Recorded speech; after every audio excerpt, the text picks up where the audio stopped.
Hilakçının bir delili vardır, o da garip işitini şeydir. Bıçağımın kartı nire daha çanka, benim amanti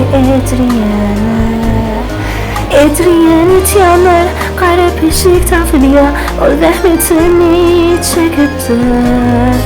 Billah hemmethi, bana haydiyanlar, Adriana yedana bir zalim vardır. Şumat yerde dun, sana kömek etmene için seni kavattan fıryaran. Hem güçlenmenin bararım o yere, çünkü seni kavattan fıryaran. Eğer tımdakları bir gün bilesen, yeni seni kavattan fıryaran. Neme edeceğini bilmeyen birine, şöyle için sen kavattan fıryaran.